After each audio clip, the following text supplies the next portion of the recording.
आप सभी का स्वागत है। कैसे हैं आप सभी लोग? उम्मीद करता हूं आप सभी लोग अच्छे होंगे, मस्त होंगे, व्यस्त होंगे, अपनी पढ़ाई को एंजॉय कर रहे होंगे। और देखिए, इससे पिछली वीडियो में हमने आर्टिकल संख्या 148 से लेकर 151 तक पढ़ा दिया था, जिसमें CAG की चर्चा थी, यानी कि नियंत्रक एवं महालेखा परीक्षक। जो सारी की सारी चर्चाएं चल रही थी वो चल रही थी भाग संख्या 5 में। आज हम उसी से आगे पढ़ लेते हैं। आज हम पढ़ेंगे भाग संख्या 6। अब देखिए, भाग संख्या 6 उन लोगों को बहुत ही अच्छे से समझ में आ जाएगा जिन लोगों ने भाग संख्या 5 को देखा हुआ है। और भाग संख्या 5 की जो संपूर्ण वीडियो मैंने इसमें डाल दी है, प्लेलिस्ट में आपको मिल जाएंगी। पहले आप उन वीडियो को देख लीजिएगा, फिर ये टॉपिक आपको अच्छे समझ में आ जाएगा। और नहीं भी देखिए फिर भी आप लोगों को समझने का प्रयास करेंगे तो आपको ये चीज़ें आपको आसानी समझ में आ जाएंगी। चलिए, भाग संख्या 6। देखिए, इसका नाम है राज्य, देखिए स्टेट। और इससे पहले भाग संख्या जो 5 था उसका नाम था संघ।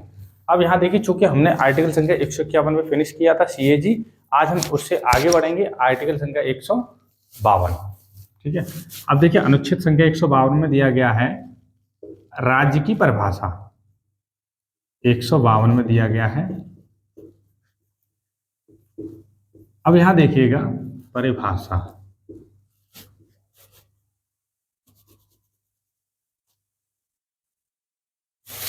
अब बात आती है राज्य की परिभाषा मतलब क्या होती है। अब देखिए, एक राज्य होता है ना, तो राज्य में के अंतर्गत चीजें आती हैं। पहला तो उसके पास क्षेत्रफल होना चाहिए अपना, और जनसंख्या होनी चाहिए। उसके बाद शासन होना चाहिए। ठीक है ना, शासन। तो उसे हम कहते हैं क्या? राज्य कहते हैं।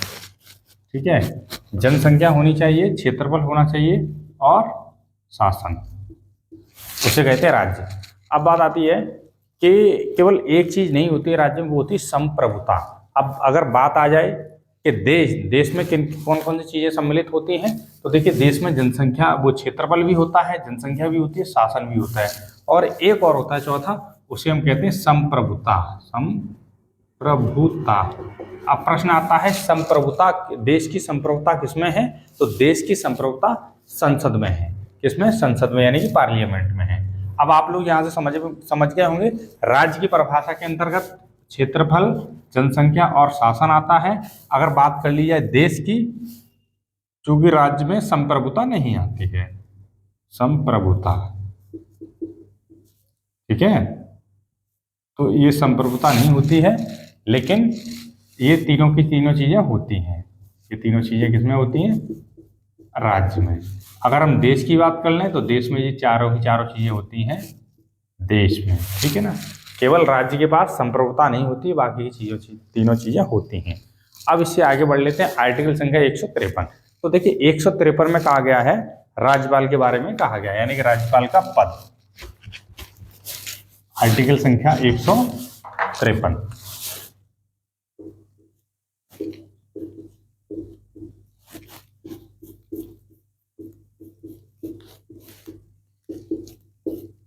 अब बात आती है राज्यपाल का पद कहां से लिया गया है। तो जो राज्यपाल का पद है वो लिया गया है कनाडा से ना। तो राज्यपाल का पद, तो ये कहां से लिया गया है? कनाडा से लिया गया है। आर्टिकल संख्या 153 में इसकी चर्चा है। देखिए, एक राज्य का एक राज्यपाल होता है, लेकिन दो राज्यों का भी एक राज्यपाल हो सकता है। तो हम लिख सकते हैं, दो राज्यों का भी एक राज्यपाल हो सकता है, लेकिन राज्यपाल को जो वेतन मिलेगा वो उतना ही मिलेगा। ठीक है ना, जितना राज्यपाल का वेतन होता है। लेकिन राष्ट्रपति के कहने पर राज्यपाल को, वो जो दोनों राज्य है ना, वो दोनों राज्य राज्यपाल को वेतन देंगे। ठीक है ना। अब देखिए, इससे आगे हम चर्चा कर लेते हैं आर्टिकल संख्या 154। इसमें कहा गया है, जो राज्यपाल होता है कार्यपालिका का औपचारिक प्रधान होता है। क्या होता है? यानी नाम मात्र। कार्यपालिका का औपचारिक प्रधान। ठीक है ना, लेकिन वास्तविक कौन होता है? तो वास्तविक CM, यानी कि मुख्यमंत्री। अब इससे पहले मैंने देखिए आपको पढ़ाया था, जब राष्ट्रपति टॉपिक पढ़ाया था उसमें भी कहा था, वो भाग संख्या 5 में चर्चा की गई है। तो उसमें कहा था कि कार्यपालिका का जो औपचारिक प्रधान राष्ट्रपति होते हैं, लेकिन वास्तविक कौन होते हैं, प्रधानमंत्री होते हैं। इसी प्रकार से यहाँ पर कार्यपालिका का औपचारिक प्रधान कौन होता है, राज्यपाल होते हैं, और लेकिन वास्तविक प्रधान कौन होते हैं, मुख्यमंत्री। तो औपचारिक प्रधान कौन होते हैं, राज्यपाल, ठीक है ना, और वास्तविक प्रधान कौन होते हैं, मुख्यमंत्री। तो बस सीधा सीधा याद कर लेना है, कार्यपालिका का वास्तविक प्रधान कौन होते हैं, मुख्यमंत्री होते हैं, लेकिन औपचारिक प्रधान या नाम मात्र के लिए कौन होते हैं, राज्यपाल होते हैं। अब यहाँ देखिएगा, इसी के तहत राज्यपाल क्या करते हैं, इसमें कार्यपालिका को ठीक प्रकार से संचालित करने के लिए अन्य जो मंत्री हो गए, मुख्यमंत्री हो गए, और जो अन्य पदाधिकारी होते हैं, इनकी क्या करते हैं, नियुक्ति करते हैं। तो मंत्री, मुख्यमंत्री और अन्य पदाधिकारी, इनकी नियुक्ति कौन करते हैं, राज्यपाल करते हैं। ठीक है, तो आर्टिकल संख्या 154 में ही है कि मंत्री, मुख्यमंत्री, अन्य जो पदाधिकारी होते हैं या अन्य जो अधिकारी होते हैं, इनकी नियुक्ति कौन करते हैं, राज्यपाल करते हैं। ठीक है, और साथ ही साथ 154 के तहत राज्यपाल को विभिन्न प्रकार की शक्तियां प्राप्त हैं। तो हम अब देख लेते हैं राज्यपाल की शक्तियां, राज्यपाल को कौन कौन सी शक्तियां प्राप्त हैं।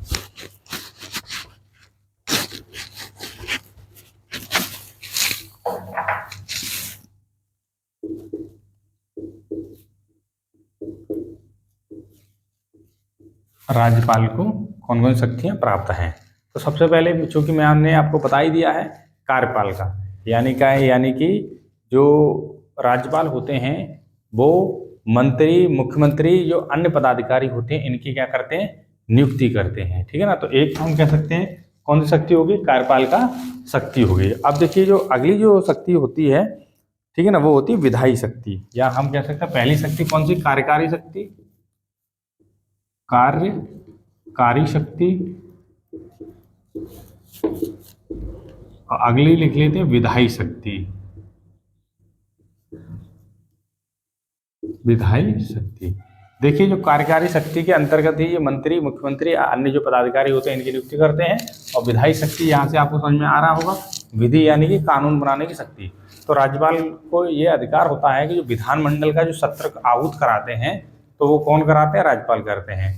यानी विधानमंडल का सत्र आहूत कराते हैं और सत्रावसान कराते हैं, वो कौन कराते हैं, राज्यपाल कराते हैं। तो विधायी शक्ति के अंतर्गत आएगा। और सत्र आहूत कराना, चूंकि मैं आपको समझा दिया था, सत्र आहूत का मतलब होता है सत्र को बुलाना, ठीक है ना। और सत्रावसान का मतलब होता है सत्र को समाप्त करना, सत्र को समाप्त करना। यानी कि जो विधायी शक्ति के अंतर्गत आएगा, जो राज्यपाल होते हैं वह है विधानमंडल, ठीक है ना। तो इसमें इसे क्या करते हैं, बुलाते हैं, यानी कि सत्र आहूत। आहूत मीन्स होता है सत्र को बुलाना, और सत्रावसान यानी कि सत्र को समाप्त करते हैं।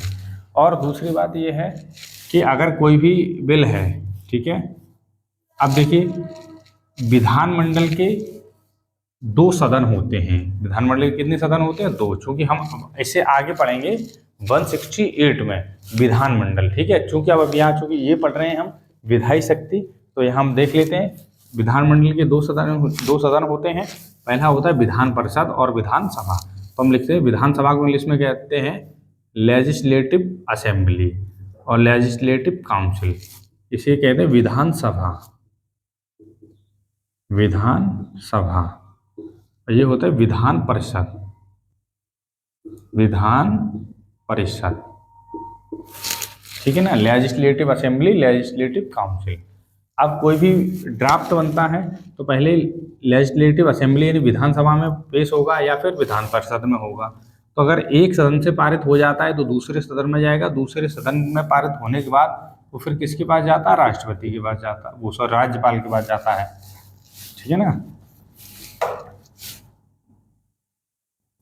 राज्यपाल, और राज्यपाल जब इस पर साइन कर देते हैं तो वो क्या बन जाता है, कानून बन जाता है। तो यही है इनकी क्या, विधायी शक्ति, ठीक है ना। अब देखिए जो अगली शक्ति है, अगला हम देख लेते हैं वो है इनकी वित्तीय शक्ति। ठीक, वित्तीय शक्ति।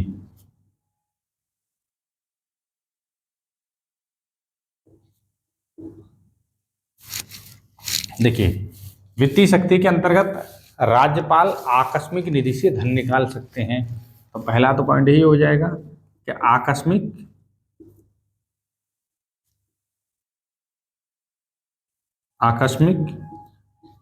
निधि से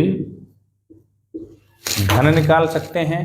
साथ ही साथ पंचायतों की वित्तीय स्थिति में सुधार के लिए राज्य वित्त आयोग का गठन करते हैं। ठीक है, प्रश्न आता है राज्य वित्त आयोग का गठन कौन करता है? तो राज्यपाल करते हैं। ठीक है,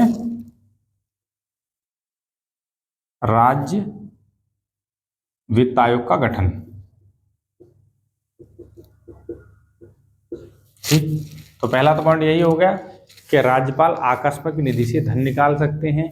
साथ ही साथ जो पंचायत हो गया या जो नगर निगम होता है, नगर पालिका होती है, ग्राम पंचायतें होती हैं, तो इनकी स्थितियों में सुधार लाने के लिए या इनकी वित्तीय स्थिति में सुधार लाने के लिए, विकास कार्य को कराने के लिए राज्यपाल राज्य वित्त आयोग का क्या करते हैं? गठन करते हैं।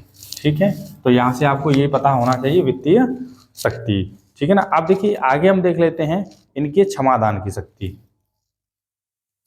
क्षमादान की शक्ति, क्योंकि इसकी चर्चा आर्टिकल संख्या 161 में की गई है। ठीक है, क्योंकि इनकी हम शक्तियां पढ़ रहे हैं तो देख लेते हैं क्षमादान की शक्ति।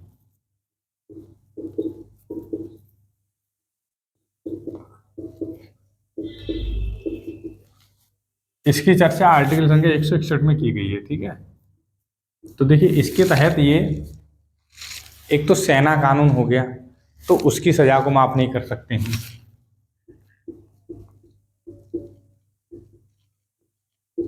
और साथ ही साथ जो मृत्यु दंड मिल गया है किसी को, तो उसकी सजा माफ नहीं कर सकते हैं।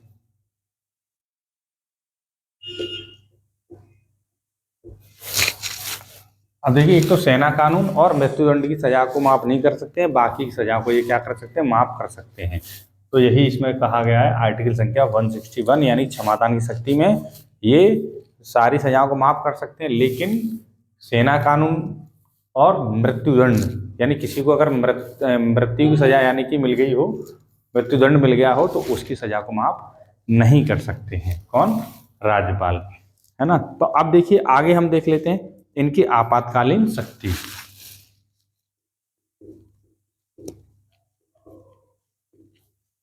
आपातकालीन शक्ति, देखिए आपातकालीन शक्ति के अंतर्गत आता है कि जब देश में या जब उस राज्य में राष्ट्रपति शासन लग जाता है ना।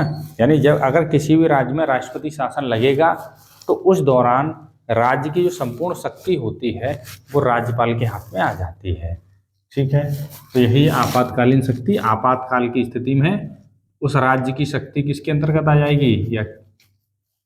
यानी कि राज्यपाल में। ठीक है ना, जब राज्य में राष्ट्रपति शासन लगता है तो उस दौरान शक्ति किसके अंतर्गत, किसमें आ जाती है? राज्यपाल में आ जाती है। ठीक है, अब देखिए आगे देख लेते हैं सॉरी,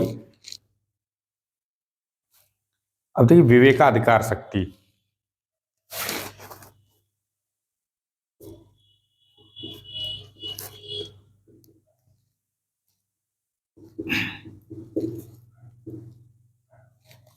अब यहां देखिए विवेकाधिकार शक्ति में ये है कि जिन पार्टियों ने चुनाव लड़ा है, ठीक है, उन पार्टियों में से कोई भी बहुमत प्राप्त नहीं कर पाती है पार्टी, तो उस दौरान राज्यपाल को यह अधिकार होता है, वह अपने विवेक का प्रयोग कर सकते हैं कि किस पार्टी के व्यक्ति को मुख्यमंत्री बनाना है या उसकी सरकार बनानी है, लेकिन 30 दिन के अंदर में उस पार्टी को बहुमत सिद्ध करना होता है। ठीक है, तो कहने का मतलब ये है, जैसे मान के चलिए हम उत्तर प्रदेश में 403 सीटें हैं, किसी पार्टी को मान के चलिए 100 सीटें मिलती हैं, किसी को 103 सीटें मिलती हैं, किसी को 100 मिलती हैं। ठीक है ना, यहाँ देख लेते हैं, किसी को मान के चलिए 101 सीट मिल जाती है, किसी को 102 सीट मिल जाती हैं। ठीक है ना, बाकी बची हुई किसी भी अन्य पार्टी को मिल जाती हैं। है ना। तो हम देख लेते हैं 103 सीट कर लेते हैं। 1 2 3 4 पार्टी खड़ी हुई है, कोई A B C D। अब यहाँ देखिएगा इनमें से बहुमत कोई भी नहीं ला पाया है, तो इस दौरान राज्यपाल को विवेकाधिकार शक्ति प्राप्त है। वो अपने विवेक का प्रयोग करते हुए उन्हें जो पार्टी पसंद होगी या उन्हें जिस पार्टी की इच्छा होगी कि इस पार्टी की सरकार को बनाना है, तो उस पार्टी की सरकार को वो बना देते हैं। लेकिन जैसे फॉर एग्जाम्पल में उनको सी व्यक्ति बहुत पसंद है, सी वाली पार्टी बहुत पसंद है, तो वह क्या करेंगे, अपनी विवेकाधिकार शक्ति का प्रयोग करते हुए सी वाली पार्टी की सरकार बना देंगे। लेकिन इस पार्टी को 30 दिन के अंदर में अपना क्या सिद्ध करना पड़ेगा, अपना बहुमत सिद्ध करना पड़ेगा, नहीं तो फिर इनकी सरकार क्या होगी, गिर जाएगी। तो ये है इनकी क्या, विवेकाधिकार शक्ति। उम्मीद करता हूँ आपको ये चीजें समझ में आ रही होंगी। अब यहाँ देख लेते हैं आगे विशेषाधिकार शक्ति। विशेषाधिकार शक्ति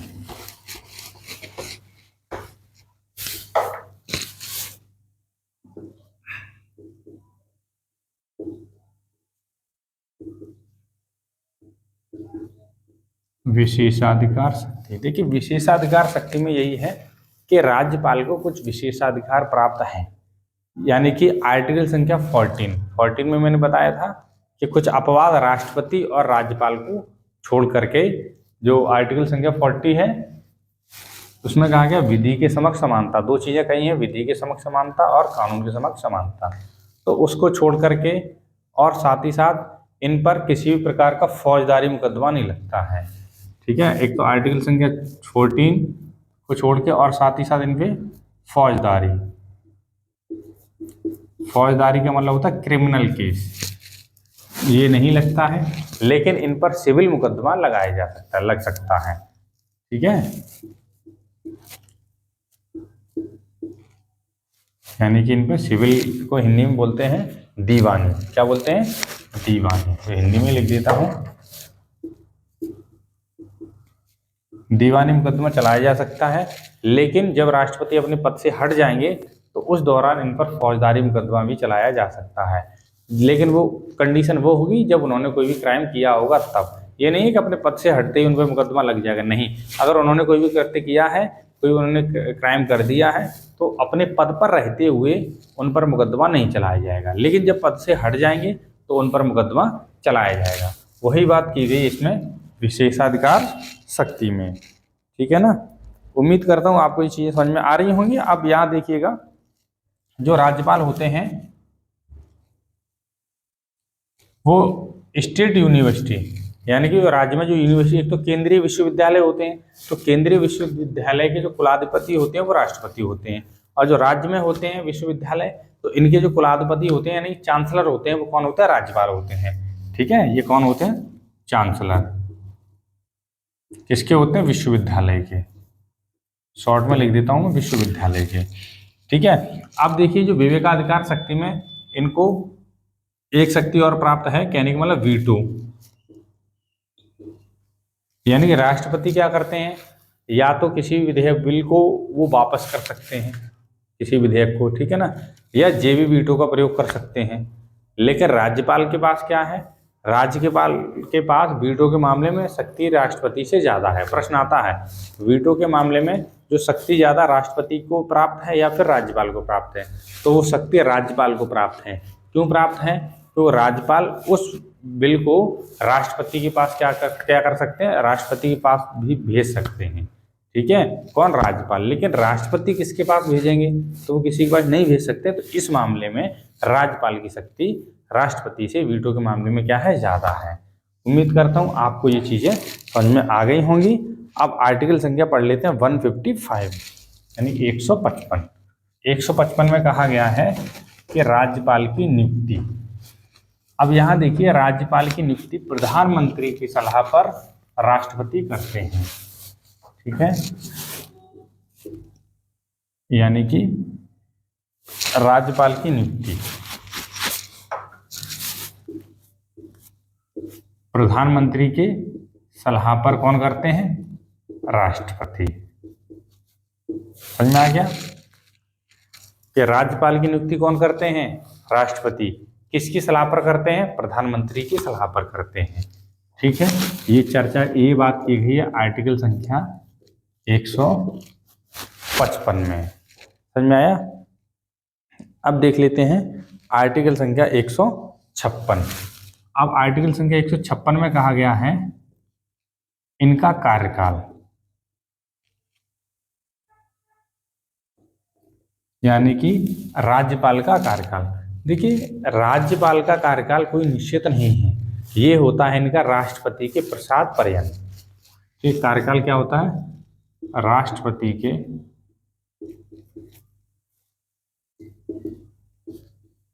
प्रसाद पर्यंत। प्रसाद पर्यंत का मतलब होता है कि जब तक राष्ट्रपति की कृपा बनी रहेगी इन पर, तब तक ये अपने पद पर बने रहेंगे। ठीक है, बस यही है, कहने का तात्पर्य है इनका कोई भी जो कार्यकाल होता है वही कार्यकाल निश्चित नहीं होता है, यानी फिक्स नहीं होता है। ठीक है, अब आर्टिकल संख्या 157 में देख लेते हैं इनकी योग्यता। आर्टिकल संख्या 157 में राष्ट्रपति की क्या है? योग्यता। देखिए, इनकी योग्यता में है, पहला तो वही है भारत का नागरिक हो, भारत का नागरिक होना चाहिए, पागल दिवालिया नहीं होना चाहिए, पागल, ठीक है,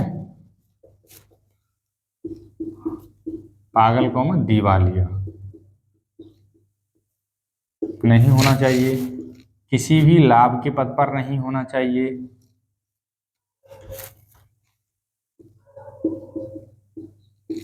ठीक है, और साथ ही साथ वह उस राज्य का नागरिक नहीं होना चाहिए जिसका वो कौन है? राज्यपाल है। ठीक है ना?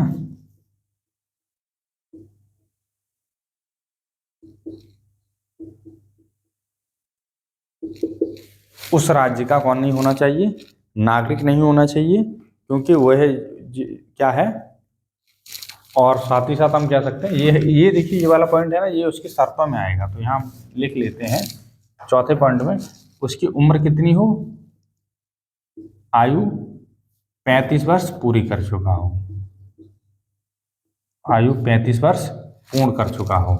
यह है आपका आर्टिकल संख्या 157 में। 157 में इसकी योग्यता है भारत का नागरिक होना चाहिए, पागल दिवालिया नहीं होना चाहिए, लाभ के पद पर नहीं होना चाहिए, आयु 35 वर्ष पूर्ण होनी चाहिए। ठीक है, अब देख लेते हैं हम आर्टिकल संख्या 158।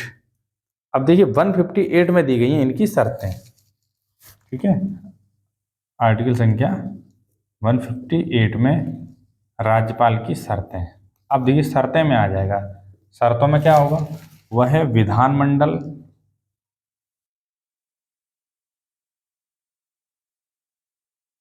या हम कह सकते हैं यानी विधानसभा हो गया या विधानमंडल हो गया या संसद हो गया। संसद के सदन कितने होते हैं? 2 होते हैं, लोकसभा होता है और राज्यसभा होता है। ठीक है ना? यानी विधानमंडल और संसद, और साथ ही साथ उस राज्य का नागरिक नहीं होना चाहिए, इसमें आएगा ये शर्तों में, उस राज्य का नागरिक नहीं होना चाहिए। कहने का तात्पर्य यह है शर्तों में कि राज्यपाल, विधानमंडल और पार्लियामेंट यानी संसद, विधानमंडल और संसद, इसका सदस्य नहीं होना चाहिए। साथ ही साथ वह उस राज्य का निवासी भी नहीं होना चाहिए जहाँ का वह कौन है? राज्यपाल है। फॉर एग्जाम्पल से समझिएगा, उत्तर प्रदेश के राज्यपाल कौन है? आनंदीबेन पटेल। लेकिन जो उत्तर प्रदेश की जो राज्यपाल हैं, क्या वो उत्तर प्रदेश के निवासी हैं? नहीं हैं, वो कहाँ के निवासी हैं? गुजरात के।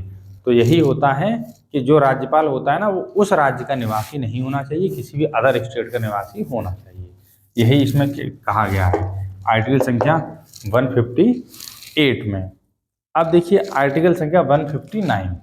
तो आर्टिकल संख्या 159 में इनके ओथ की बात की गई है, इनकी शपथ की बात की गई है। ठीक है ना? शपथ। अब बात आती है कि राज्यपाल को शपथ कौन दिलाते हैं? समझ में आया? तो देखिए, राज्यपाल को जो शपथ दिलाते हैं वो हाई कोर्ट के मुख्य न्यायाधीश दिलाते हैं। समझ में आया? तो इनको कौन दिलाते हैं शपथ? शपथ हाई कोर्ट के मुख्य न्यायाधीश। मुख्य न्यायाधीश।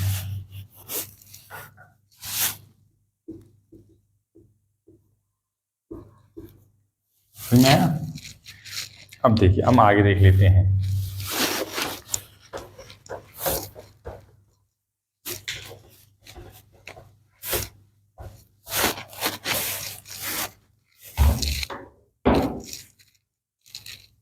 अब देखिए, आर्टिकल संख्या 160 है ना, वो ज़्यादा महत्वपूर्ण का नहीं है। उसमें दिया गया है ऐसी आकस्मिक स्थिति, देखिए 160 में दिया गया, ये कोई ज़्यादा महत्वपूर्ण का नहीं है, लेकिन फिर भी मैं आपको समझा देता हूँ। 160 में कहा गया है ऐसी आकस्मिक स्थिति जिसका संविधान में वर्णन नहीं है, उसके लिए राज्यपाल राष्ट्रपति को बोल सकते हैं। समझ में आया? यही कहा गया कि इसमें आर्टिकल संख्या 160 में। अब देखिए 161 मैंने आपको बता ही दिया था। इसमें 161 में क्या कहा गया है? राज्यपाल की क्षमादान की शक्ति। ठीक है, क्योंकि हम इसे पढ़ चुके हैं, इसे आर्टिकल संख्या 161 को। ठीक है ना? अब देखिएगा 162 में, 162 भी ज़्यादा महत्वपूर्ण का नहीं है। इसमें कहा गया है कि राज्यपाल होंगे ना, तो राज्य की कार्यपालिका का विस्तार करेंगे। यानी कि जो राज्यपाल हैं वह राज्य की कार्यपालिका का विस्तार करेंगे।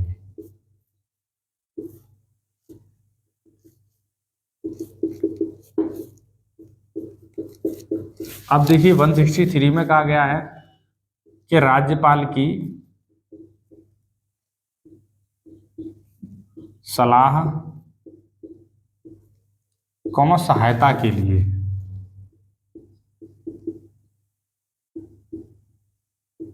मंत्रिपरिषद होगी। मंत्रिपरिषद, देखिए ये 163 में क्या कहा गया है कि राज्यपाल की सहायता एवं सलाह के लिए कौन होगा? एक मंत्रिपरिषद होगी। ठीक है, किसमें कहा गया? 163 में कहा गया है। ठीक है, अब देखिए जो 164 है, इसमें कहा गया अन्य मंत्रियों की नियुक्ति। इसमें कहा गया है 164 में अन्य मंत्रियों की नियुक्ति, यानी कि जो राज्यपाल होते हैं, यानी मंत्रियों की नियुक्ति कौन करते हैं? राज्यपाल करते हैं, क्योंकि ये मैंने आपको पढ़ा ही दिया था। ठीक है, अन्य जो मंत्री हो गए या मुख्यमंत्री हो गए, इनकी नियुक्ति कौन करते हैं? राज्यपाल करते हैं। ठीक है, अब देखिए इसके बाद होगा आर्टिकल संख्या 165। 165 में एडवोकेट जनरल की बात की गई है। ठीक है ना, तो एडवोकेट जनरल, ये वहीं अगर हमने आर्टिकल संख्या 76 में पढ़ा था, 76 में क्या पढ़ा था कि अटॉर्नी जनरल, किसकी? महान्यायवादी, भारत का महान्यायवादी की बात 76 में की गई थी। यानी कि जो केंद्र सरकार पे कोई भी मुकदमा होता है तो उनको मुकदमों को लड़ने का जो काम करता है वो कौन करता है? Attorney general. वहीं 165 में कहा गया है कि राज्य पे अगर कोई मुकदमा करता है, ठीक, तो उस राज्य सरकार पे, कहने का मतलब राज्य सरकार पे कोई मुकदमा करता है तो वह 165 यानी कि एडवोकेट जनरल उस मुकदमों को लड़ने का काम करता है। समझ में आया? अब यहाँ देखिएगा, उम्मीद करता हूँ ये चीज़ें समझ में आई होंगी। अन्य मंत्रियों की नियुक्ति बस वही होती है, आप समझ सकते हो, कैबिनेट मंत्री होते हैं। ठीक है ना, राज्य मंत्री होते हैं, राज्य मंत्री स्वतंत्र प्रभार,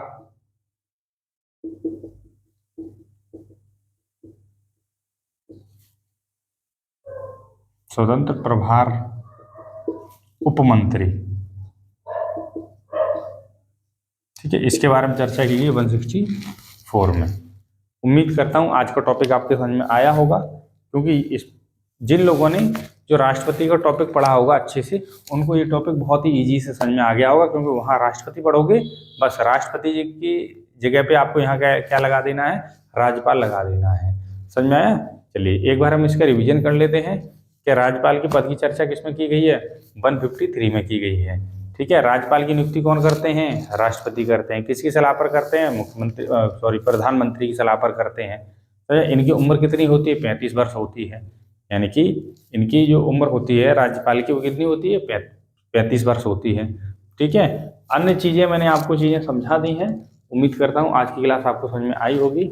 अब देखिए इसके आगे हम टॉपिक पढ़ेंगे एडवोकेट जनरल, ठीक है ना, यानी कि, और इसी के तुरंत बाद हम आ जाएंगे फिर विधानमंडल पर इससे आगे हम पढ़ेंगे विधानमंडल, विधानसभा, विधान परिषद, ठीक है, इनका चुनाव कैसे होता है। ठीक है, चलिए मिलते हैं नेक्स्ट क्लास में, तब तक के लिए धन्यवाद।